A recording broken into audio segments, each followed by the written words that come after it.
It's someone who doesn't have the ability to think about anyone else's feelings, to have their own feelings. They are invested in getting what they want at any price.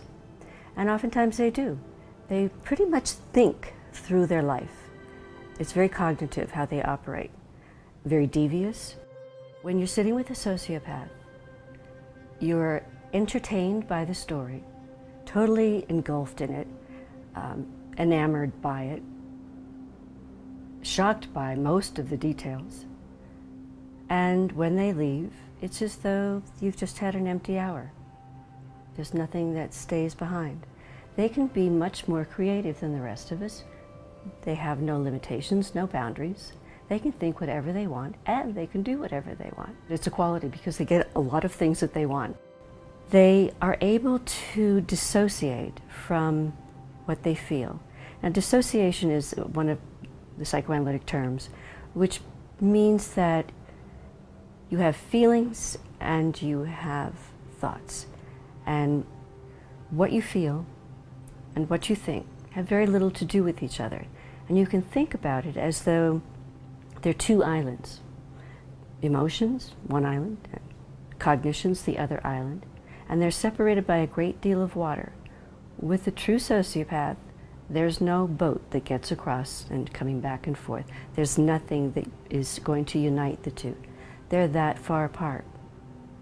And they've had to do that in order to separate early on from their emotions in order to survive their family of origin. So when they grow up, they're lacking. They're lacking emotions.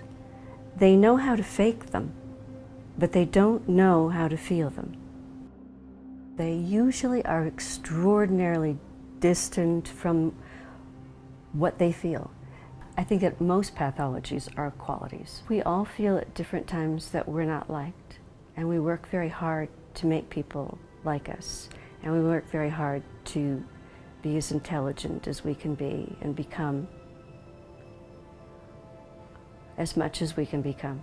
They can live in a fantasy because they make up their own world, and their fantasy is their reality.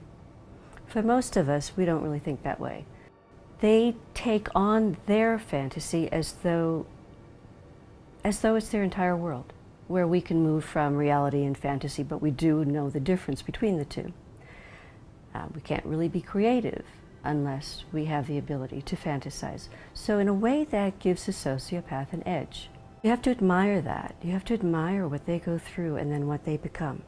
To be able to develop a defense against a chaotic family, you've got to have something inside of you that's more powerful than what the rest of us have. And they make it. They survive it. That's a strength.